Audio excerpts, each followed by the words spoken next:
Hello tout le monde et bienvenue sur Force et Conversion, le podcast CRO sur la conversion e-commerce qui dévoile les coulisses des e-commerce à succès. Nous sommes vos humbles serviteurs, Pablo et Laurent. Salut Laurent. Salut Pam! À chaque fois, ça monte d'une intonation, c'est magnifique, j'adore. C'est un monde crescendo. Exactement. Alright, et bah écoutez, aujourd'hui les amis, on va continuer sur notre petite série d'épisodes hors série sur l'optimisation de la conversion e-commerce. Et donc on a fait pas mal d'épisodes précédemment sur toutes les pages principales du e-commerce. Je crois Ça que les devrait, derniers ça devrait c'était être articles de payant blog et d'ailleurs. landing page. On devrait te Ouais, faire payer Pablo, là. Il y a trop de valeur dans ce podcast. ouais, trop de valeur, c'est clair. Je pense on va mettre la CB avant de pouvoir écouter l'épisode. C'est ça. Du coup, les amis, aujourd'hui, on se retrouve pour un hors-série sur la navigation, les menus notamment de votre e-commerce. Est-ce que Laurent, tu veux démarrer pour expliquer ce qu'on va présenter aujourd'hui? Exactement. Aujourd'hui, en fait, on va rentrer un petit peu dans l'univers intrigant, enfin, je dirais même fascinant des menus. Donc, ça peut être dans l'e-commerce, dans des sites web ou autres, où en fait, chaque clic peut transformer un simple visiteur en client fidèle ou on pourrait dire une étoile filante. À peine arrivé, aussitôt reparti. J'adore cette image. En fait, que ce soit en desktop ou en mobile, le menu sur votre site, c'est pas juste là pour combler du vide, faire joli. Ouah, il y a un truc super stylé en haut, c'est super beau. On a fait un beau méga menu, mais en fait, non, on s'en fout. En 2024, la navigation, elle ne doit pas être seulement intuitive, elle doit guider d'un point A à un point B, et je dirais même sans passer par le point Z, hein, parce que c'est la règle, la fameuse règle des 3 clics, et elle doit permettre de convaincre à l'utilisateur que c'est le meilleur chemin pour trouver ce qu'il cherche sur le site. On n'a pas envie qu'il visite tout votre site, on a envie qu'il visite en ligne droite le parcours le plus rapide, le plus efficace et le plus convaincant possible.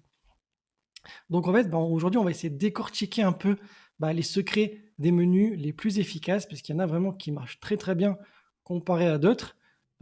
Ça peut aller du classique menu à un clic ou aux méga menus qui peuvent complètement rendre fou tellement il y a tellement d'infos, on ne sait plus quoi regarder en fait.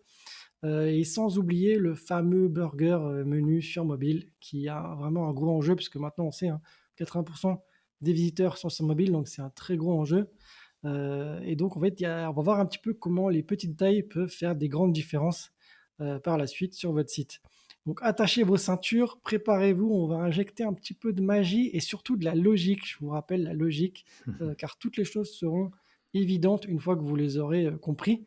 Et vous verrez que votre taux de conversion va décoller et votre taux de drop va fortement diminuer. Donc, on est parti pour transformer votre navigation en une véritable boussole. C'est parti les amis, ladies and gentlemen, let's go. Let's go to Rumble! Alright, alors aujourd'hui les amis, je vais vous présenter le sommaire de cet épisode. Alors cet épisode sera en plusieurs parties, comme ça vous pourrez aller directement à la partie qui vous intéresse. Au début, on va commencer par une introduction sur la navigation. On vous conseille quand même de l'écouter parce qu'on donne quelques tips et on explique vraiment pourquoi la navigation est cruciale, de toute l'expérience qu'on a sur tous les clients qu'on a pu accompagner. On s'est vraiment rendu compte que c'était un élément crucial du e-commerce. Donc première partie de l'intro, ensuite on parlera des menus desktop, des menus sur mobile. En quatrième partie, on vous parlera des tests et des optimisations à faire sur votre navigation. Et on finira par le futur de la navigation avec notamment les tendances émergentes et l'impact de l'IA et la conclusion. Ok les amis, écoutez, l'introduction à la navigation, Laurent, si tu veux démarrer et expliquer pourquoi la navigation est importante et qu'est-ce que c'est. Yes, exactement. Donc, comme j'expliquais en début d'épisode, bien plus qu'une simple série de liens cliquables, la navigation, c'est avant tout le fil d'Ariane, un petit peu comme vous savez dans la légende, dans le labyrinthe de Minos, où en fait, euh, je crois que c'est le chevalier qui est un peu guidé en suivant le fil d'Ariane et il permet de sortir du labyrinthe. Et donc, c'est un petit peu pareil. On va essayer de guider de la manière la plus précise possible et la plus rapide possible pour éviter toutes sortes de complications dans le site et vraiment faire qu'on puisse découvrir les produits de manière efficace et surtout fluide. Et donc, une navigation qui est bien conçue, en général, elle se fait limite oublier. Elle est tellement évidente que voilà, on clique sans même réfléchir, ça paraît logique. Euh, et donc, en fait, c'est ce qu'on va essayer de faire en sorte pour que l'utilisateur trouve rapidement ce qu'il est venu chercher. Donc on va réduire forcément la friction, on va réduire la frustration, on va forcément diminuer le taux de rebond et on va augmenter surtout la satisfaction globale de l'utilisateur en disant: «Ah ouais, génial ce site, en 2 clics j'ai acheté mon truc», voilà, donc ça c'est cool. On veut surtout arriver à ce résultat-là. Et donc pour ça, bah, il y a une petite anecdote que Pablo va vous raconter. Je vais passer la main là-dessus. OK, Qu'est-ce ouais, que c'est tu en penses? sur la partie magasin, c'est ça? Exactement. Bah, en fait, c'est vrai que quand on est dans un gr c'est exactement comme quand on est dans un grand magasin, la partie navigation, imaginez, vous vous baladez dans un grand magasin et les rayons sont mal organisés, les panneaux de signalisation sont absents ou difficiles à trouver. Ça, j'imagine que chacun a déjà rencontré cette expérience. Vous êtes dans un grand magasin, vous êtes perdu, vous savez pas où aller et les panneaux de navigation sont introuvables.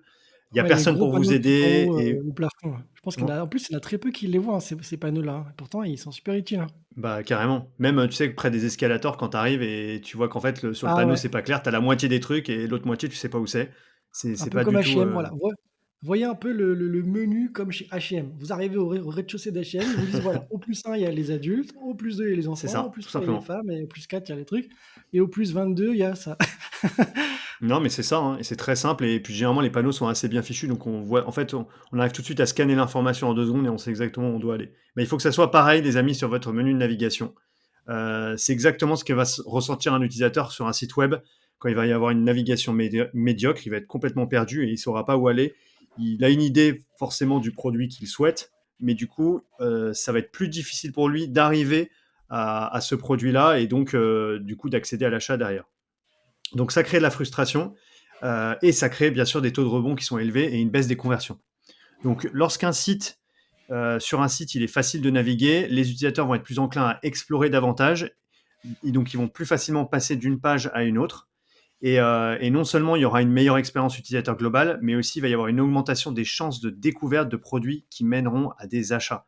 En fait, si vous voulez, l'objectif, c'est vraiment que l'utilisateur sur votre e-commerce, il arrive le plus vite possible au produit qui correspond à ses besoins. Et pour ça, il faut le prendre par la main, il faut bien lui indiquer les différents parcours pour qu'il arrive à ce produit le plus vite possible. Parce que qui dit arriver au produit qui correspond aux besoins de l'utilisateur, dit ajout au panier et ensuite conversion derrière.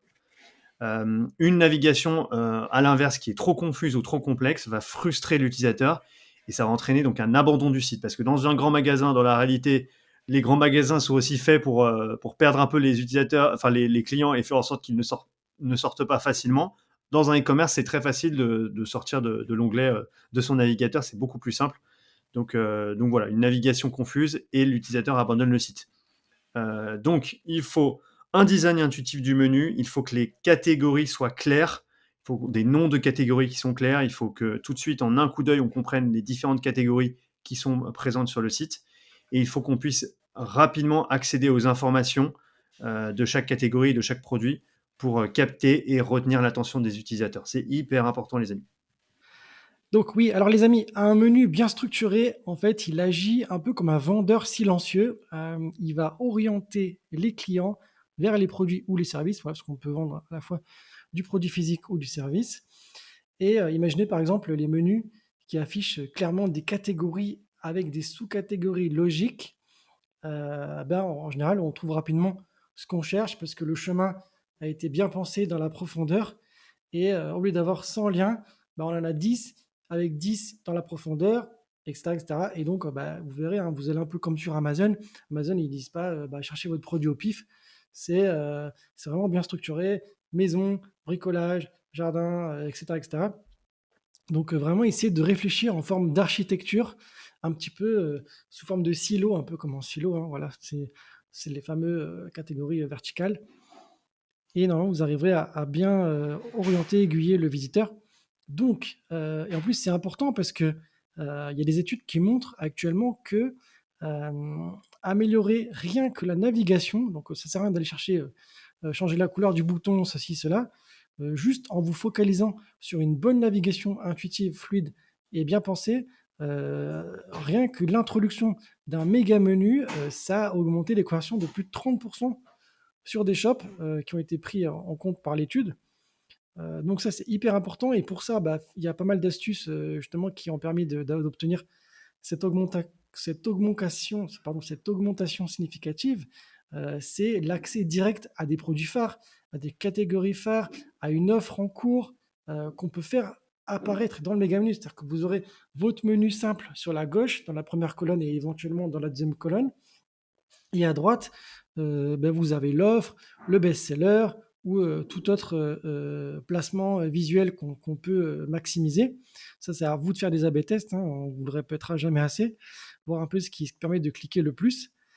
C'est un peu Et comme les malheureusement, c'est un ouais, peu comme les offres, excuse-moi de te couper Laurent, un peu comme les offres en tête de rayon dans les supermarchés où en gros exactement, ils mettent tout le temps les offres à ce niveau-là parce que c'est assez visible et du coup, c'est à des endroits stratégiques et c'est des offres qui mine de rien fonctionnent, de ouf en fait. Donc faut faire bah, la c'est même ça. chose sur son menu. C'est un peu comme ça, c'est-à-dire que quand tu arrives en effet, dans la grande ligne droite où tu as tous les rayons à gauche et à droite, Ouais, bah, tu d'un coup d'œil, tu fais toutes les têtes de gondole et tu te balades d'offre en offre et tu es pas forcément rentré dans le rayon, tu vois? Là, ouais, c'est un peu pareil, tu vas avoir le méga menu qui va s'afficher, tu vas pas forcément rentrer dans une catégorie, mais tu vas avoir l'offre en amont, donc ça, c'est cool. Donc ça, c'est vraiment, ouais, un placement critique. Il va falloir AB tester et voir, en termes de rentabilité, est-ce que ce placement-là, il est bon ou est-ce que je devrais plutôt mettre autre chose à la place? Vous verrez un petit peu ce qui se passe. Des fois, c'est intéressant aussi de mettre des guides quand vous avez un produit qui est un peu complexe ou une offre complexe. Vous pouvez éduquer l'utilisateur avec un guide par rapport à ça. Ça peut être un quiz qu'on peut mettre en avant aussi, comme le font certains clients. Il y a pas mal de choses qu'on peut se permettre de tenter. Malheureusement, sur mobile, on n'a pas non plus tout le temps cette flexibilité parce qu'on a forcément moins d'espace en termes de pixels, mais on peut faire quand même pas mal de bonnes choses. Vous verrez après dans les idées qu'on vous a proposées, il y a quand même pas mal de trucs. Et justement, Pablo, tu as parlé un petit peu du menu desktop. Voilà, ouais. il y a 3 grandes familles de menus. Est-ce que tu peux nous en dire un peu deux trois mots? Ouais, bien sûr, effectivement, il y a 3 grandes familles, tu as raison. Il y a le menu simple, le méga menu complet et le giga menu. Alors en gros, C'est mon préféré, le dernier. ah ouais, OK, bah, écoute, moi, c'est le deuxième, mais les 2, le 2 et 3 sont les plus intéressants. Après, c'est vrai que le premier, donc le menu simple à un clic, il est intéressant quand même. Donc qu'est-ce que c'est que le menu simple à un clic? Ça va être un menu sur desktop où il n'y aura pas forcément d'onglet déroulant, de sous-menu. On va avoir les liens en accès direct dans le menu. Donc en C'est gros, ça. en haut de la page, vous allez voir, plusieurs liens. Donc là, on a un exemple de site, c'est galaxynova.fr qui est un monoproduit et notamment, c'est vrai que c'est assez adapté ces méga menus pour du monoproduit où en gros, on arrive et on a 6 ou 7 liens maximum dans la barre de navigation et au clic, on atterrit directement sur une page. Donc, ce qui est Ouais, assez d'ailleurs, c'est pratique. intéressant ce que Ouais, tu dis à l'instant, c'est que ça, c'est adapté pour du monoproduit. c'est vrai, La ouais, phrase est très intelligente parce qu'en fait, ne prenez pas une famille de menus parce que c'est cool. On va pas prendre un méga menu sur, par exemple, sur le site de Galaxy Nova qui ont un produit, c'est archi stupide. On va pas prendre non plus un giga menu sur un site qui a je sais bien pas, sûr. un catalogue de produits de 8-10 produits. C'est stupide aussi. Les giga menus, c'est fait pour voilà, des sites type Amazon, voilà, qui ont un large, même un très gros catalogue fourni. Les méga menus se prêtent à certains sites aussi, et les menus simples se prêtent sur des produits simples, des services simples, ça peut être des SaaS, ça peut être plein de choses comme ça. Mais chaque menu est adapté dans des cas précis. Voilà, on fait pas n'importe quoi avec les menus, hein. Exactement. Non, tu fais bien de le dire. Donc en tout cas, ces menus, le menu simple à un clic, assez pratique pour du monoproduit ou des sites, qui n'ont pas beaucoup de pages. Et aussi ça permet tout de suite en fait, ça va vous forcer à bien penser les différents liens de ce menu et les rendre bien clairs pour que quand l'utilisateur arrive sur la home, ça participe à la compréhension de l'USP et de qu'est-ce que vous proposez, quelle est votre value proposition et que du coup, en un coup d'œil, on arrive à voir sur le menu, quelles sont les différentes sections du site et quels sont les différents produits principaux proposés. Ensuite, en deuxième, on a les méga menus complets. Alors moi, c'est mon préféré, le méga menu complet, même si c'est vrai que le giga menu est intéressant. Et encore une fois, ça dépend des sites. C'est vrai que les méga Mhm. menus complets, ça va être intéressant pour des sites qui ont plusieurs produits, même qui ont enfin, plusieurs catégories avec au moins 10 produits par catégorie. Mais c'est pas non plus des sites e-commerce avec des centaines ou des milliers de produits. Où là, on ira plutôt sur du giga menu. Et on en parle C'est ça. juste après. C'est pour ça que le dernier, c'est mon préféré, parce que c'est le plus challengeant. Le C'est vrai. deuxième, le méga menu, voilà, il est quand même assez simple à mettre en place, les petits menus à gauche et les parties visuelles à droite. Le giga menu, quand même, il faut se creuser le cerveau. Est-ce qu'on va le construire comme ça, comme ça, comme ça? Il y a différentes méthodes de construction. Et c'est celui-là qui est voilà, le plus gratifiant en termes de réussite s'il fonctionne vraiment très bien. Juste Laurent, excuse-moi de te couper, mais est-ce que tu as entendu la petite, batterie, qui est Oui, j'ai apparue? entendu, ouais. Ça fait un peu le truc flop. Du coup, Oh, oui, oui, oui. je viens de découvrir, on a des petits jeux comme ça, de son, sympas qu'on peut faire pour les épisodes, mais je vais éviter de cliquer tout le temps dessus parce que sinon on va s'auto, congratuler, toutes les 10 secondes. C'est ça. Je ne connaissais pas excusez-moi, j'ai un fouet, mais je ne connaissais pas cette fonctionnalité, c'est incroyable. J'avoue, c'est top. Voilà, Voilà. la petite musique d'ambiance aussi, hein. Non mais en fait, je crois que mon clavier déconne, en fait, c'est ma souris qui déconne. Excusez-moi les amis. Énorme. Donc, je reviens, sur le méga menu complet. Le méga menu complet, effectivement, il est assez intéressant. Donc c'est, pour vous donner tout de suite un exemple, on peut reprendre le site de Wopilo qui le fait très bien, où en gros, tout simplement, vous allez passer en hover avec votre souris sur les différents onglets, les différents liens du menu et là, vous avez donc une barre, enfin un bandeau qui apparaît, qui est Un donc le bloc, ouais. méga menu avec, plusieurs, ça peut être des sous-catégories, ça peut être des produits directement accessibles et en fait, c'est assez intéressant parce que quand vous avez plusieurs catégories de produits, vous allez pouvoir tout de suite dans le menu mettre les différentes catégories. Et en passant la souris dessus, on verra les différentes sous-catégories accessibles directement ou les différents produits accessibles directement, notamment les produits best-sellers. Ce qui est Alors, ce qui est intéressant en fait avec intéressant cette... aussi, ah, Ouais, vas-y vas-y, Laurent. mais je pense qu'on a la même idée. Ce qui est intéressant aussi dans ce genre de menu, c'est qu'on va pas trier forcément que par produit, par catégorie ou Ouais, par sous-catégorie. On va trier aussi par particularité. Par exemple, sur certains produits, on peut se permettre de dire par préoccupation. J'ai les cheveux secs, ou j'ai la peau, j'ai de l'acné, ou j'ai ceci, j'ai cela. Et on va pas juste dire on veut des produits contre l'acné, on veut des produits contre ci. On veut rentrer par différentes portes et on veut aussi. Il y a des gens qui rentrent, j'ai un problème. Ils viennent pas chercher un ouais. produit, ils viennent chercher une solution. Donc en fait, la façon de présenter les choses, ça peut être intéressant de les mettre plusieurs portes d'entrée, même si c'est les mêmes produits in fine, hein, mais de le traduire de manière différente. Alors ça, c'est pour moi, c'est obligatoire maintenant e-commerce, ce que tu viens de dire Laurent. C'est hyper intéressant, c'est que dans votre menu, il faut pouvoir, présenter, enfin faire une catégorisation de produits en fonction tout simplement des catégories principales de votre site, mais aussi en fonction d'autres, thématiques comme les préoccupations ou les recommandations. C'est le site de Dijo qui le fait très bien. Vous pourrez regarder sur desktop, et c'est Vendu aussi le cas sur Boost mobile. le font bien aussi, hein. Ouais, quand tu passes Vendu sur Boost. ta souris sur l'onglet shop, on voit tous les produits, les principaux produits, donc les principales catégories du site, mais on voit aussi une catégorisation par préoccupation ou les recommandations tout simplement de la boutique. Et ça, c'est hyper malin parce que, en fait, la partie préoccupation, ça peut être dans tout, je pense que dans tous les secteurs d'activité en e-commerce, tu peux faire des catégorisations, alors pas forcément par préoccupation, mais ça va être, je sais pas, par problématique, par exemple, ou par besoin, ou tu vois, tu peux penser des catégories un peu différentes que juste des catégories de produits très basiques. Enfin, les méga menus vont permettre justement de présenter aussi ces liens-là. Et ce qui est intéressant aussi dans les méga menus, c'est qu'on peut mettre plein de choses. On peut mettre des liens, mais on peut mettre aussi, par exemple, ce que disait Laurent tout à l'heure, mais c'est de mettre des offres qui vont être accessibles directement avec une image carrément et un texte en dessous et un lien en cliquant dessus, en cliquant Carrément, hein. sur l'offre. Donc ça laisse quand même pas mal d'espace pour mettre du lien et que tout de suite l'utilisateur il clique sur un lien qui l'amène le plus vite possible, comme on disait tout à l'heure, à une page produit qui l'intéresse. Voilà, donc il y a d'autres sites qui sont très bien. Alors il y a le site de Decathlon, les amis, qui a fait une Masterclass Decathlon. masterclass et je sais plus Laurent si avant il était en maxi menu ou pas, mais pardon, giga menu, mais là il est en méga menu actuellement. Mm, mm. Et je Avant, trouve... il était en giga menu, ouais. Ouais, c'est Avec ça. Et ben, le vert alors à que gauche, le Decathlon, petit bleu. c'est intéressant ça, parce que Decathlon, c'est un site qui a énormément de produits, donc c'est plutôt, Ouais. ça rentre dans la typologie des giga menus, comme du Mano Mano, comme du Baldi et autres. Et là, pourtant, ils sont revenus à du méga menu. Et je trouve que c'est hyper bien fichu. Allez regarder, je sais pas si Laurent est dessus, mais je trouve ça vraiment bien foutu. Ouais, j'ai Euh, vu. voilà, c'est très clair. Enfin, alors, il y a une première catégorie, c'est sport, donc c'est un peu tous les par type de sport. Il y a femmes, hommes, enfants, bébés. Ça rejoint un peu ce que je disais tout à l'heure avec les préoccupations, c'est-à-dire ne pas faire uniquement des catégories de produits, mais aussi par typologie d'utilisateur, par préoccupation, etc. D'ailleurs, Decathlon le fait très bien. À un moment, il y a un onglet, c'est nutrition et santé, seconde vie, etc. Donc c'est D'ailleurs, assez bien fichu, je trouve. Ouais, D'ailleurs, on en reparlera à la fin, mais en fonction des saisons, je vous parie que le menu évolue. C'est-à-dire qu'ils mettent pas vraiment en avant certaines choses.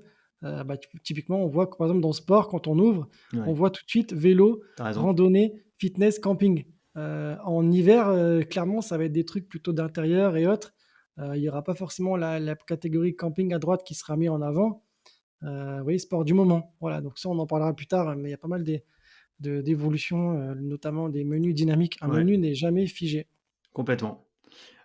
Et enfin le giga menu, donc le menu préféré de Laurent, ça c'est des menus qui vont être, en fait, qui vont devoir être bien pensés pour inclure toutes les catégories de produits du site et quand c'est des très gros sites, comme on disait, bah, il y a Ubaldi, il y a Amazon notamment, Bilong, Mano Mano, c'est des sites qui ont tellement de produits que du coup le menu se complexifie un petit peu et il faut bien ranger tout ça pour que ça soit pas trop le bazar et qu'en même temps ça soit intuitif. Donc voilà, le giga menu, c'est beaucoup, beaucoup de produits. Généralement, les giga menus, c'est en fait, c'est un menu, même en desktop, c'est un menu burger qui va être présent en haut à gauche de votre menu. Et en cliquant sur le menu burger, vous allez avoir toutes les catégories de produits qui vont apparaître. Et en fait, ça va se faire beaucoup par colonne. Au lieu d'avoir un bandeau qui apparaît avec, comme on disait pour les méga menus, avec les différentes catégories, là, on va avoir une espèce de colonne qui va apparaître. Et en cliquant Avec sur une plusieurs rangées, catégorie ouais. de la colonne, on passe à la sous-catégorie. C'est ça, Laurent? Ouais, ça, en général, c'est une grosse colonne qui apparaît à gauche et après C'est on a ça. des rangées et quand on passe la souris sur une rangée, ça ouvre une sorte de méga menu sur la droite, quoi. Exactement. Exactement. Mmh. C'est assez complexe, c'est pour ça que c'est mon préféré. Ouais, c'est assez complexe, mais ça permet, du coup, de ranger beaucoup de catégories et d'avoir, comme tu disais après, en fait, des sous-catégories, des sous-sous-catégories avec différentes colonnes qui apparaissent et donc c'est assez pratique en desktop, en tout cas. C'est ça. Le plus connu, ça reste Amazon, bien sûr. Ouais, Ouais, Amazon, franchement, avec le catalogue qu'ils ont de produits, enfin, ils vendent tout, de toute façon, c'est simple. Billon, Gibaldi, voilà, 2 gros de l'électroménager, après, il y a tous les classiques, hein, Darty, toute la bande. Mais voilà, c'est assez intéressant et et sur la partie cool. SEO, juste un truc, pour finir Ouais, là-dessus. Je sais qu'il y a des pardon. SEO guys peut-être qui nous écoutent et qui vont nous dire parce que le SEO n'aime pas trop les giga menus, mais je pense qu'aujourd'hui, tu as quand même des techniques SEO pour, notamment d'offuscation de liens, où en fait, tu vas permettre à Google de cliquer sur certains liens de ton menu, mais pas à tous non plus, pour essayer de le guider un peu, vers la structure de ton site. Donc, d'un point de vue SEO, je pense qu'il y a des solutions, mais en tout cas, d'un point de vue UX, sur des très, très gros sites, c'est obligatoire d'avoir ces giga menus, bien organisés. C'est sûr. Clairement, ouais, bah, ouais, de toute façon, c'est simple, hein. Imaginons en plus dans les méga menus, alors on essaie de placer un maximum de liens, on va dire, contextuels. C'est-à-dire que, par exemple, je suis dans le méga menu, homme, bah, on va essayer de placer, carte cadeau, on va essayer de placer, tous les produits, on va essayer de placer certains liens vers des guides, comment bien s'habiller, comment ceci, comment cela. Bah, ça, c'est vrai qu'en effet, il faut peut-être les offusquer en SEO parce que comme ils vont avoir une grosse tendance à se répéter sur plusieurs menus, vu que c'est des trucs un peu plus secondaires qu'on essaie de placer, Ouais, on n'a pas forcément envie qu'ils soient pris en compte, ouais. c'est sûr. Exactement. OK, maintenant on passe à la navigation mobile, hein, gros enjeu les amis, hein, gros enjeu, Ouais. et pour ça, il va falloir, bien optimiser parce que chaque pixel, compte. Là, on n'est plus en desktop où c'est la fête, on fait un peu ce qu'on veut, ça peut marcher. Là, en mobile, voilà, il faut que ça s'affiche sur un écran de téléphone et on n'en a pas plus, quoi. Donc bah, l'évolution du menu burger, c'est simple, il a énormément, évolué. Heu, En termes d'origine, il y a eu, ouais, il y a eu plusieurs versions, mais la version la plus récente et forcément la plus aboutie, c'est maintenant. Hem et ça a commencé aux US. De toute façon, tout commence aux US. C'est simple, hein, en termes de web ou autre, même si la France essaie quand même d'innover pas mal aussi sur certains trucs. Mais ça a commencé là-bas et petit à petit, bah, d'ailleurs, d'où son nom, on n'a pas appelé, menu burger pour rien. L'idée, c'est que en termes d'avantages et en termes de limites, en termes d'avantages, c'est que le menu burger, si vous êtes bien organisé dans la hauteur, il y a une structure, hein, pour ça, on va vous la donner. C'est, d'abord, je vais mettre, bon, forcément, mon logo et les petites bricoles comme la croix et autres en haut. Ensuite, j'enchaîne avec, le menu primaire. On essaie de placer en général un CTA, ça peut être voir tous les produits, ça peut être, des choses comme ça, voir tous nos services ou tous les features ou ce que vous voulez. Un menu secondaire dans la foulée. Donc pourquoi on le divise en 2 le menu et pourquoi on essaie de le diviser en 2 visuellement également et même à travers le CTA? Voir tous nos produits. Il y a une raison pour ça. C'est que les premiers liens sont en général les plus cliqués. Donc les premiers liens sont les plus cliqués, c'est pour ça qu'on va vraiment forcer l'accent sur les premiers liens du menu en haut. Donc c'est ce qu'on appelle les liens commerciaux, le menu primaire. Ensuite, on va couper avec le CTA, donc le bouton, et on va mettre les liens secondaires qui seront plutôt à titre informatif. Ça peut être FAQ, ça peut être les avis, ça peut être ça peut être à propos de la marque, ça peut être, nos solutions, ça peut être des choses comme ça. Heu, ou ça peut être, qu'est-ce qu'il peut y avoir encore? Il peut y avoir plein de trucs, nous contacter, des choses comme ça, bref. Et ces liens-là, on n'a pas forcément envie que l'utilisateur il clique dessus. Donc on va pas forcément les mettre en gras, on va pas forcément les mettre en noir, on peut utiliser une espèce de grille, moyen clair. Alors que le menu primaire, lui, on va essayer de le mettre en gras, un peu plus gros même en taille de police et on va essayer de forcer le clic dessus, vous voyez? Le CTA Il y a forcément, très bah peu de clics d'ailleurs sur ces liens secondaires, on le remarque nous quand exactement. on fait du Hotjar sur mobile et desktop en fait, Mmh mh, mmh. même sur desktop en fait les liens c'est généralement c'est les liens sur la droite sur desktop et donc sur mobile ils seront en bas, sur le menu Ouais, burger mais c'est très, très peu cliqué. Les gens, s'en fichent un peu de nous contacter, notre mission, nos valeurs, l'équipe, enfin, c'est des trucs qui pourraient se retrouver dans le footer ou alors il faut que ça soit vraiment secondaire dans le menu. Donc c'est pour ça que c'est c'est ça. bien de le séparer du reste, qui est plus haut. Mmh. Ouais, mais imagine, tu prends ces liens-là, tu les rentres dans la première catégorie en haut de liens, tu Ouais, les mets en gras, en noir, de la même couleur, bah, la personne, elle voit 10 mots c'est à ça. peu près de la même C'est ce qu'il faut puissance, éviter, ouais. Ouais. alors que si tu en mets 5 de la même puissance et 5 de puissance un peu plus en retrait, bah, déjà, mentalement, tu lui as simplifié le choix parce qu'elle se dit: «OK, bah, j'ai pas 10 mots à lire, j'en ai que 5 déjà», tu vois? Ouais, complètement. Donc son cerveau, en termes de charge mentale, tu l'as fortement réduit. Donc c'est intéressant de faire ça. Ensuite, ce qui est intéressant aussi, c'est qu'une fois qu'on a passé les liens secondaires, souvent on essaie de mettre une affiche.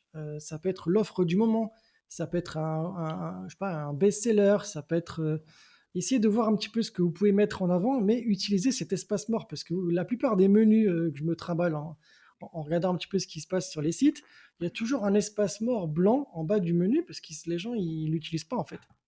Et comme on sait qu'en mobile, chaque pixel compte, bah là, il y a un espace blanc à combler. On va essayer de placer une offre. Et forcément, en bas, après, on termine avec bah, les boutons intéressants. Ça peut être un bouton aide FAQ. Ça peut être un bouton boutique en placement. Si vous avez un local boutique, ça peut être une adresse si vous voulez avoir un peu plus de sérieux aussi. Vous pouvez dire, voilà, bah, notre siège social de l'entreprise, il est à cet endroit-là. Nos bureaux sont à cet endroit-là aussi. Ça, c'est plutôt pour les SaaS ou autres, les startups. Et pour la partie contact, bah, vous mettez un téléphone et un email. Et comme ça, les gens peuvent vous contacter très facilement en un clic. Ils appuient et bam, ça appelle ou en bim, ça envoie sur la partie email pour du contact. Ouais. Donc voilà, Il y avait 2 trucs que je voulais juste rajouter, je pense que c'est pas le sujet aujourd'hui parce qu'on parle surtout de navigation, mais on pourra d'ailleurs faire un épisode là-dessus, Laurent, c'était chaud, mais sur la partie recherche. On fera un épisode dessus, mais juste gardez en tête que la recherche, c'est à peu près un tiers des utilisateurs en e-commerce, font une recherche, donc c'est quand même quelque chose à pas négliger. Et la exactement. conversion c'est un plus, 20-30 à peu près, dans la recherche donc on fera un épisode dessus, mais il faut bien le retrouver dans le menu et le deuxième truc que je voulais vous dire, c'est, le diagnostic, dans tous les liens en fait, dans toutes les diff la navigation, il faut qu'il y ait un lien vers votre diagnostic. D'ailleurs, je vais faire un post LinkedIn là-dessus, un de ces 4 parce qu'il y a encore, des e-commerce qui ne font pas de diagnostic et je ne comprends pas pourquoi tous les e-commerce aujourd'hui ne font pas de diagnostic. C'est Sachant que c'est ça. une conversion x6 par rapport, à la normale et que ça facilite la vie, des utilisateurs.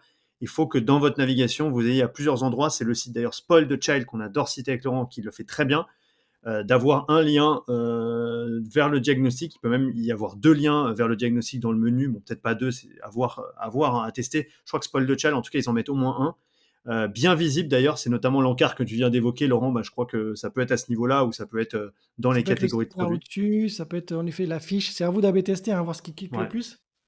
Est-ce que votre cible est plutôt visuelle? Est-ce qu'elle est plutôt, lectrice? Ou elle lit un petit peu les mots, forts sur les boutons? Ouais, bah, C'est Spoil the c'est Child, eux, important. ils le font, tout en haut, en fait, dans vous ouvrez le méga menu, le premier truc que vous voyez, c'est, une question: «Est-ce que vous êtes sûr vous savez pas ce que vous voulez?» et hop, il y a un bouton vers le diagnostic et ensuite, en dessous, on a les catégories principales et eux, ils ont bien fait la séparation que tu évoques, Laurent, où en gros, il y a les 4 catégories principales de produits et ensuite on a les liens secondaires en dessous avec, d'autres informations sur le shop et eux, Et ils d'ailleurs, mettent ce le qui est vraiment le diagnostic intéressant en premier quoi. que tu dis en plus, c'est que justement, bah, eux, ils ont pris le parti de mettre leur lien diagnostic tout en haut, mais peut-être que sur un autre site qui vend, voilà, un large catalogue, peut-être qu'eux vont mettre leur barre de recherche ultra visible et Oui, genre tu as raison. colorée ou autre tout en haut. Oui, En oui, fait, oui, oui. voilà, vous donnez plus ou moins une structure, basique, mais elle ne s'adapte pas forcément à tous les business. C'est à vous ensuite de prendre ce socle-là et de l'adapter, bah, en fonction de ce que les besoins, sont demandés, sur votre site. Et ça, c'est pour tout, hein. Un SaaS, il va pas présenter son menu, pareil, et cetera, et cetera. Donc c'est à vous de voir, mais la structure, c'est ça. Pensez toujours une structure primaire, une structure secondaire. On essaie de placer des CTA, on essaie de placer éventuellement une barre de recherche ou des liens hyper importants. On essaie de placarder, une affiche pour, faire passer un gros message important aussi. Et voilà, après des boutons d'action, pour plus du contact ou de la mise en relation ou autre. Carrément. Voilà. Alright. Est-ce qu'on passe à la partie suivante, les tests et optimisation de la navigation? Carrément, donc justement, bah, c'est parfait pour rebondir parce qu'on expliquait que chaque menu aura ses particularités et chaque business va devoir plus ou moins concevoir son menu idéal. Et pour parvenir à son menu idéal, bah, il va falloir voilà, tester différentes approches, tester différentes idées, voir ce qui marche, voir ce qui marche pas. Et pour ça, bah, il y a plusieurs choses à faire, quoi. Exactement. Alors, on a plusieurs méthodes. Je peux commencer, Laurent, si ça te va. Carrément. On va avoir bah, déjà les A/B tests, hein, bien évidemment, on en parle assez souvent, mais les A/B tests vont vous permettre de comparer deux versions de votre menu pour voir laquelle performe le mieux en termes de clics, de temps passé sur la page, de conversion, etc. etc.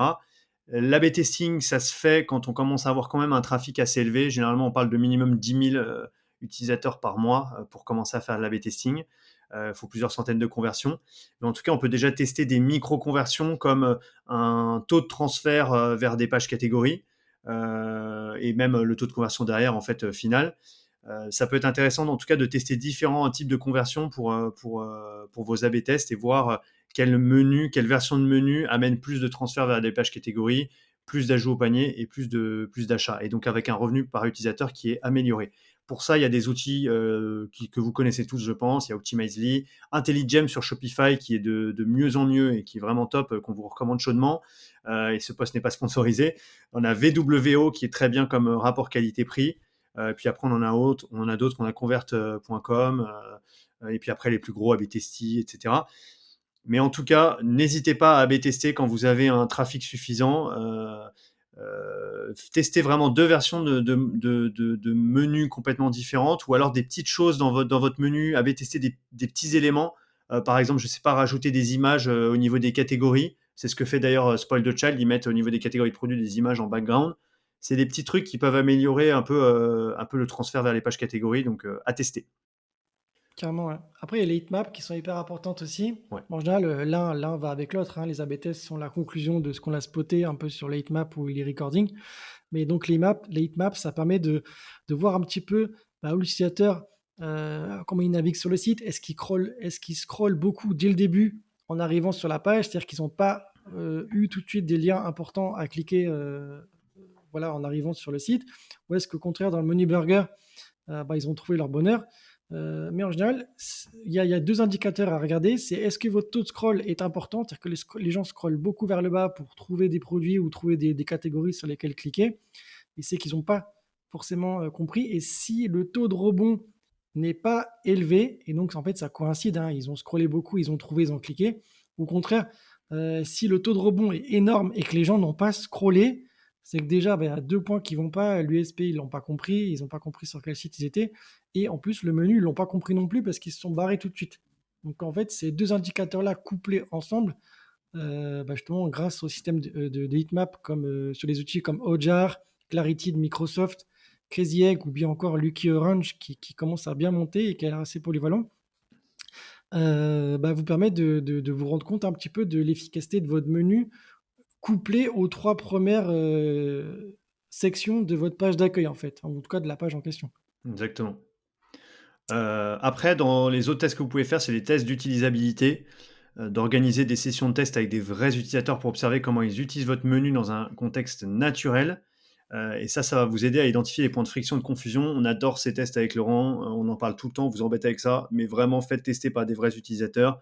Pas besoin d'en avoir beaucoup, entre 5 et 10, et vous verrez tout de suite, vous leur mettez un objectif du style, bah voilà, tu dois aller, tu cherches tel type de produit, ou tu cherches ouais, tel produit, débrouille-toi pour aller le trouver le plus vite possible. Et du coup, bah, vous verrez comment ils utilisent votre menu et s'ils sont perdus ou si, au contraire, ils comprennent très bien la catégorie qui est concernée et ensuite ils arrivent à cliquer très rapidement sur le produit en question. Donc ça, c'est C'est assez ça, intéressant. On a des outils comme Testapic qui peuvent vous mettre à disposition des utilisateurs. exactement, ouais et en plus en analysant un petit peu le parcours utilisateur, donc on peut le voir également avec Google Analytics avec les Ouais, fameux flux. Oui. où ça, j'embête régulièrement Pablo pour qu'il me donne les flux sur les sites. C'est un calvaire pour lui. Mais ça, en vrai, c'est hyper bien parce que vous voyez, ils arrivent par là, 80 du flux passe par cette page-là, au contraire, 20 passe par ici, et ensuite le 80 il y en a encore 20 qui passent là, et 70 qui passent ici, et 10 qui passent ici. Bah, ça, vous voyez votre plus gros parcourisateur, et vous voyez également tous les déchets par où un petit peu, où ils sont passés, où ils se sont perdus, et là où ils ont droppé, quoi. Donc, c'est que votre navigation, soit elle a été bien pensée, ou au contraire, là, vous vous rendez compte que les gens, bah, ils passent par un chemin qui n'était pas forcément prévu au programme, et donc il va falloir réajuster votre navigation. Donc ça, c'est hyper important. Et donc, ce qui est intéressant aussi, c'est de le valider via des tests sur objectifs, comme expliqué un petit peu Pablo avant. Vous prenez par exemple Maze et vous dites à l'utilisateur, voilà, regarde un petit peu cette page-là, 5 secondes, dis-moi ce que tu penses, qu'est-ce que tu t'es souvenu. Ensuite, je te donne tel objectif, tu dois te débrouiller et y arriver. Et Maze va vous dire, entre guillemets, si, si l'utilisateur a fail, s'il a réussi son objectif, combien de temps il a mis, par combien de pages il est passé, etc. etc. Donc ça, c'est top. Et comme ça, vous voyez un petit peu qu'est-ce qu'il faut corriger, qu'est-ce qu'il faut améliorer, est-ce qu'il faut raccourcir un parcours, au contraire, est-ce qu'il faut le faire passer par une page intermédiaire parce qu'il n'a pas bien compris, ensuite il a drop la deuxième page, etc., etc. Et puis finalement, on a aussi les feedbacks des utilisateurs. Bon, on en parlait déjà de tester sur des vrais utilisateurs, mais on peut aussi mettre en place des questionnaires sur son site, avec des outils comme Hotjar, ou Lucky Orange, dont on parlait tout à l'heure. Ça peut être intéressant. Après, c'est vrai que moi, je suis assez partagé sur le sujet parce que parfois, parfois on a des retours intéressants et parfois on n'en a pas beaucoup. Je pense qu'il faut beaucoup de trafic pour avoir des retours sur ces questionnaires et il faut que ça soit vraiment mis aux bons endroits, au bon moment. Par exemple sur une page produit, ou après que la personne ait navigué dans le menu et qu'elle arrive sur telle page catégorie et elle est perdue. En fait, vraiment l'afficher à tel moment pour demander à poser une question à l'utilisateur, mais pourquoi vous ne trouvez pas votre produit, ou quel est pourquoi vous n'allez pas sur une page produit, ou je sais pas, ça peut être n'importe quel type de question. En tout cas, C'est ça. c'est à tester et voir si vous avez des retours avec ces outils-là. Et Clairement. Après, une... ouais, il y a 2 trucs qui marchent bien dans la partie feedback. Le 1er, c'est quand ils ont acheté. C'est-à-dire que tu leur mets la question ouais, c'est juste vrai. après Ouais, t'as l'achat. raison. Qu'est-ce qui aurait pu faire que vous n'auriez pas acheté le produit chez nous? Et en général, la personne, de toute façon, elle a déjà sorti la CB, donc ouais, elle est plutôt enclin à Ouais. répondre, surtout si elle a peut-être galéré pour acheter. Elle va dire: «Ben voilà, votre truc, je l'ai pas compris» ou «Là, j'ai pas trouvé les délais de livraison, il faut que je voie dans les CGV» ou j'en sais rien, ou autre. Et là, tout de suite, je vous dis: «Ah merde, putain, ouais, j'ai oublié de les afficher sur la page produit, quel con». Ou alors le deuxième truc qui marche hyper bien et on l'a testé sur un de nos clients Homeworld, c'est le chat bot live. C'est-à-dire qu'en fait, le bot est géré par l'API de ChatGPT et en fait, il discute avec le client et toutes les questions sont enregistrées et en plus, on peut les classer par thématique après. Donc, on s'aperçoit qu'on a, je sais pas, 22 questions qui ont été posées au chatbot live sur voilà, les dimensions du produit. On ne les trouve pas ou ils ne les comprennent pas ou peu importe. On a eu est-ce que vous livrez dans tel pays? Ben, voilà, c'est qu'ils n'ont pas non plus vu en termes de livraison pour comment ça se passait à l'international, etc., etc. Et donc, bah, vous améliorez rapidement votre site en laissant un bot automatique jour et nuit qui répond. Et en plus, il vous filtre un maximum de réponses qui sont les 80% du temps les mêmes. Et les 20% qui sont un peu plus complexes, il renvoie vers le vrai SAV en donnant le contact email et le contact téléphonique, puisque là, il ne sait pas gérer. Donc là, vous, ça vous soulage complètement le SAV humain qui n'a plus qu'à répondre sur des questions un peu techniques ou qui demandent de l'analyse ou qui ont des problèmes au niveau de leur commande ou autre. Et, euh, et lui, il a répondu quasiment à tout, quoi. Et vous, ça vous donne une trace que vous pouvez après exploiter, puisque toutes les questions, c'est-à-dire qu'il y a une problématique à résoudre. Exactement. OK, et donc une fois qu'on a analysé toutes ces données, avec ces différents outils, il est crucial d'analyser ces informations pour prendre des décisions éclairées, et pour ça, rien de mieux que le process CRO appliqué, à votre menu de navigation. Donc, c'est 4-5 étapes maximum. Ça va être, une fois que vous avez toutes ces données, il va falloir interpréter ces données. Donc il faut que vous examiniez les résultats des tests pour identifier les patterns d'utilisation. Donc quelles sont les problématiques qui remontent le plus souvent, sur vos menus? Quels sont les menus ou les éléments de menu qui entraînent les meilleures performances en termes de conversion et d'engagement? Euh, Vous allez aussi identifier en deuxième étape les points faibles.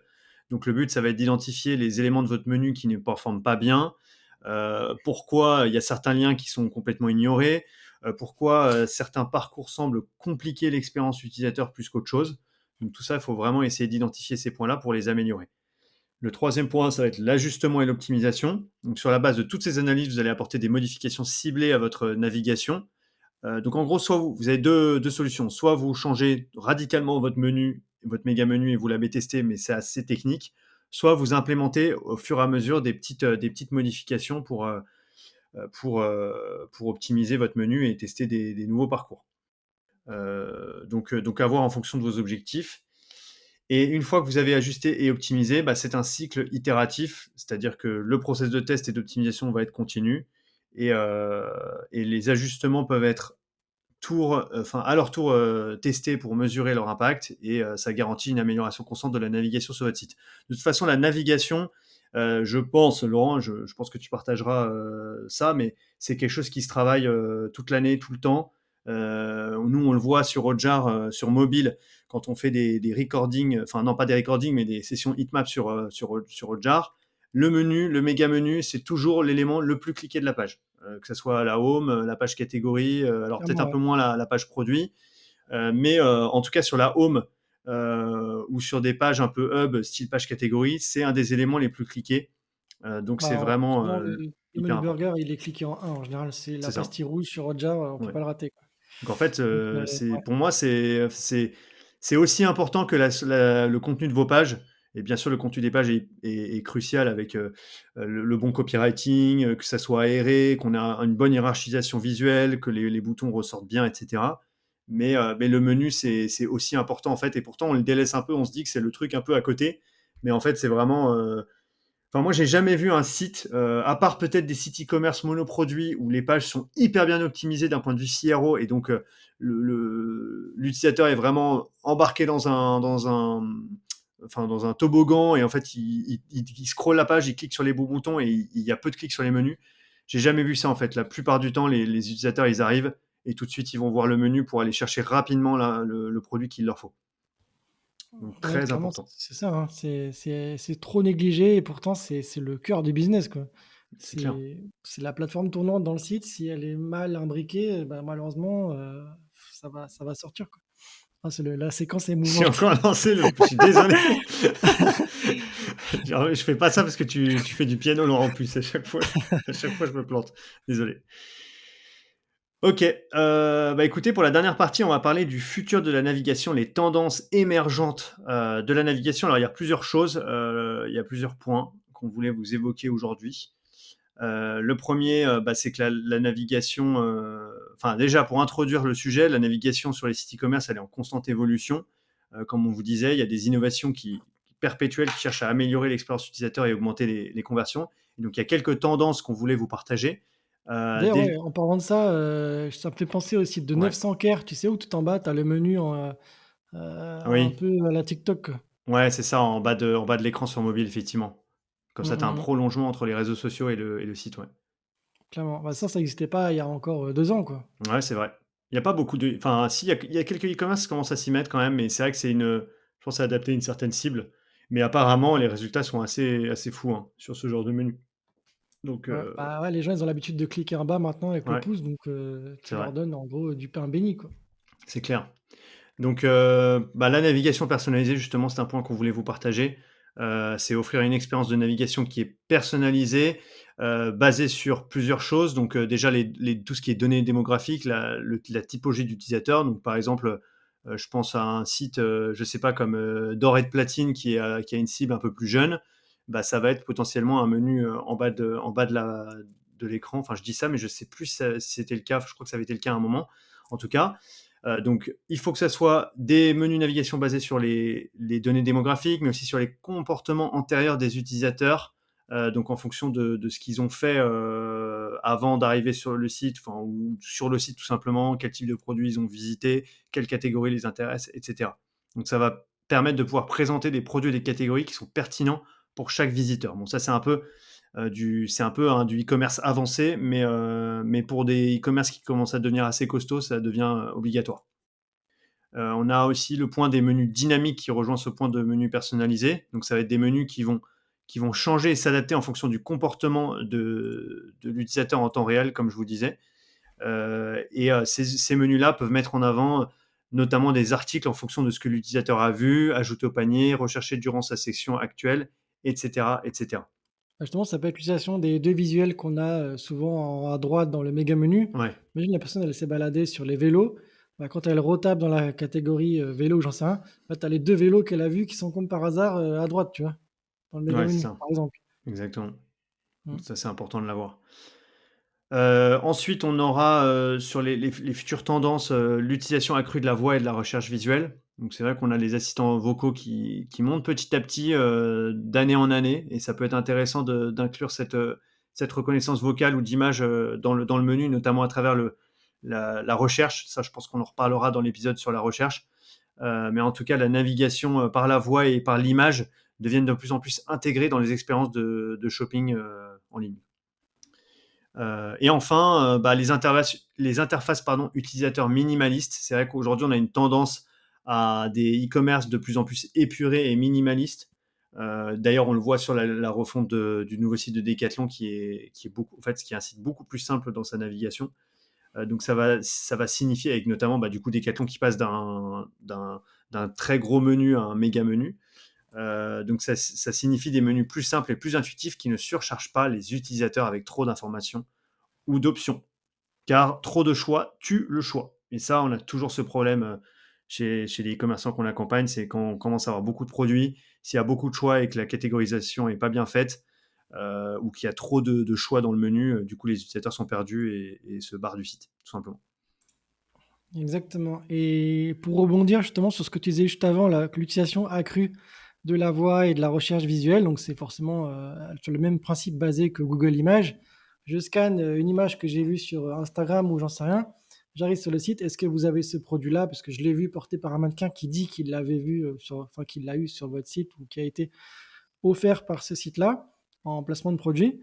Bah, j'arrive, je scanne ma photo, bam, j'arrive directement sur la page produit, c'est top, quoi, tu vois? C'est clair. Pas besoin de me balader sur le site, chercher, t-shirt vert à manches longues, à ceci, à cela.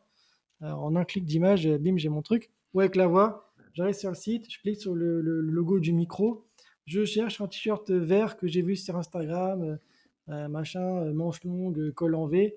Bam, tout de suite, fiche produit, produit suggéré, tu vois?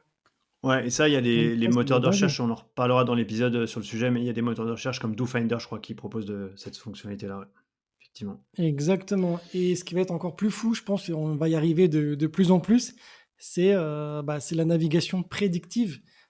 Si on arrive à collecter la data et à la centraliser et je pense qu'à terme, Shopify peut-être vont le faire, parce que comme ils ont le Shop Pay qui connecte, tous les shops entre eux, s'ils arrivent à être une techno qui arrive à choper les cookies ou les datas de tous les sites et à la centraliser quelque part et ensuite pouvoir la réinjecter dans les shops internes à Shopify.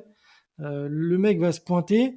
Grâce à la data, les sites ils vont comprendre qu'il aime tel truc et tel truc et tel truc parce qu'il est allé sur d'autres sites partenaires dans Shopify. Tout de suite, on va lui pousser les produits, quoi. Si on sait que c'est un skater, je prends un exemple, hein, on va lui pousser des pantalons baggy plutôt que des habits un peu classe, quoi. Ouais, Je c'est prends clair. l'exemple, hein. Pareil, des casquettes, des t-shirts un peu, voilà, un peu souples, un peu flasque, plutôt qu'un t-shirt qui sera hyper proche du corps, bodybuildé ou autre. Donc, ça va être énorme aussi s'ils arrivent à le faire. Mais ils ont déjà, en fait, Shopify, je ne sais pas s'ils proposent ça encore au niveau du site, mais je sais qu'ils ont déjà créé des pools d'audience, pour la partie acquisition. Donc c'est-à-dire qu'ils arrivent à centraliser toutes les données de tous les Shopify, sur les typologies d'utilisateurs et du coup, ça peut être rebalancé à Meta ou à d'autres régies publicitaires pour, mieux cibler, des utilisateurs qui sont comme votre cible, en fait, qui sont dans votre cible. Je sais qu'à ce niveau-là, ça fonctionne, de mieux en mieux. Après, sur le site et au niveau de la recherche, c'est peut-être encore un peu nouveau. Mais si on arrive à avoir des expériences qui sont encore plus intelligentes qu'à l'heure actuelle, parce que là, je pense qu'on est un peu aux prémices de l'e-commerce 3.0, et qui sont plus adaptatives. Déjà, le côté adaptatif, il y est, parce qu'on voit par exemple Decathlon qui commence à pousser des produits camping et autres, mais ils le font de manière manuelle, c'est pas automatique, enfin, je pense pas.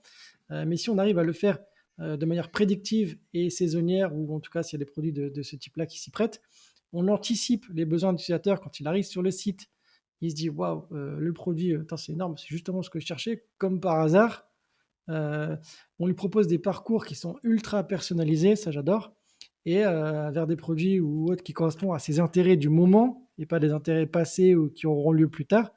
Voilà, c'est jackpot, quoi. Ouais, ça, je pense que Le patron Decathlon, a ils le va font. s'envoler. J'avais lu un truc Mmh. dessus il y a quelque temps, mais ils sont capables de faire des forecasts sur les quantités de produits, de tels produits achetés, à quel moment et à partir de quel mois ça commence à augmenter. Donc, ils arrivent à anticiper ça. Et je pense que tout ça, c'est automatisé sur leur site. Et du coup, tu as les catégories qui sont mises en avant au bon moment, tu vois. Et les produits qui ont assez de stock sont mis en avant à tel moment pour que le stock s'écoule au bon moment, etc., etc. Je pense qu'ils ont assez de Clairement, data ouais, pour le faire. c'est la force de l'algorithme, hein. Ouais. L'algorithme, de toute façon, ils sont de plus en plus sophistiqués, donc ils permettent justement d'optimiser, bah, de manière continue le site sur l'année et voilà, ça peut éventuellement interférer sur la partie, disposition du menu, certains liens qui vont être plus mis en avant que d'autres et cetera, ou des liens qu'on va planquer dans la profondeur du menu parce qu'ils sont plus d'actualité. Genre le camping en hiver, bah, on va pas forcément le mettre en avant.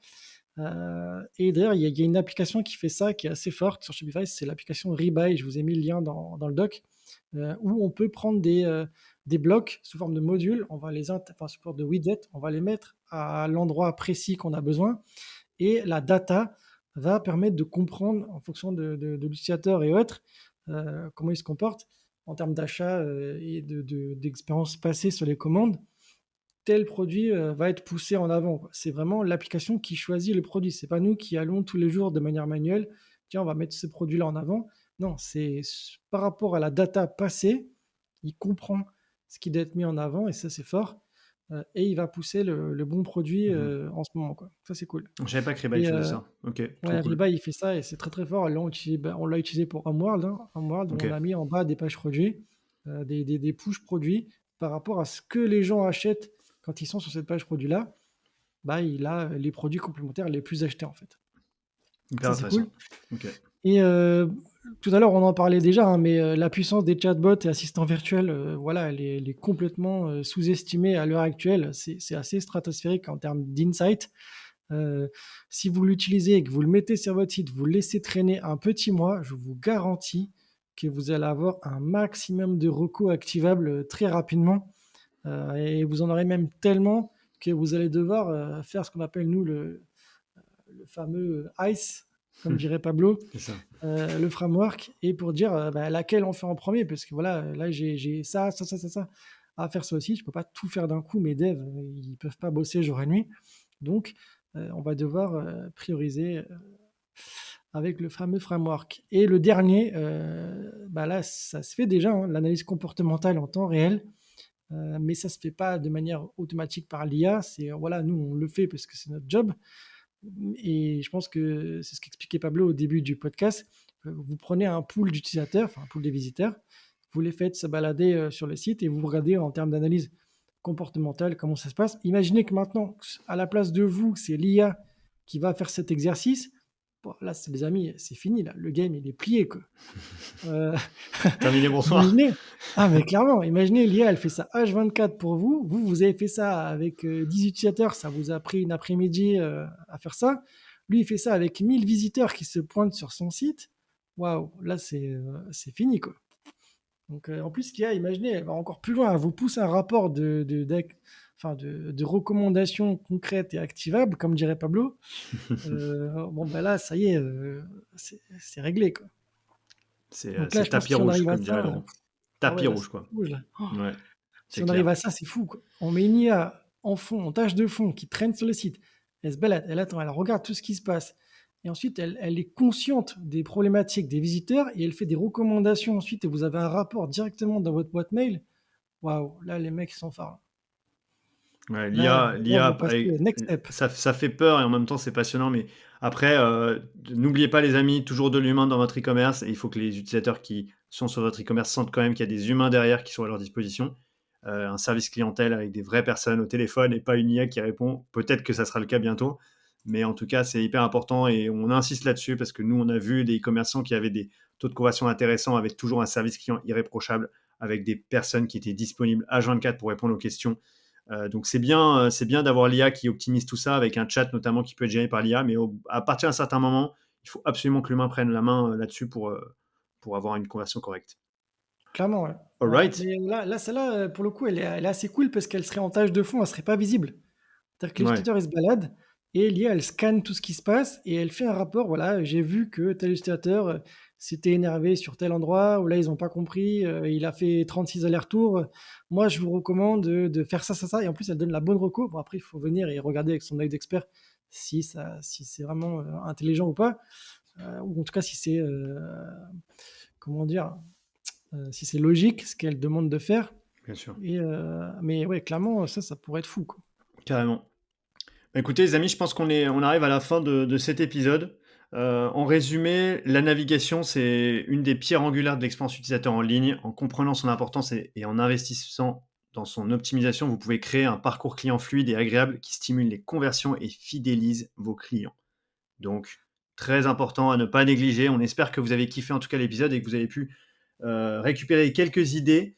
On mettra aussi les liens des sites qu'on a cités justement dans l'épisode pour que vous puissiez vous en inspirer.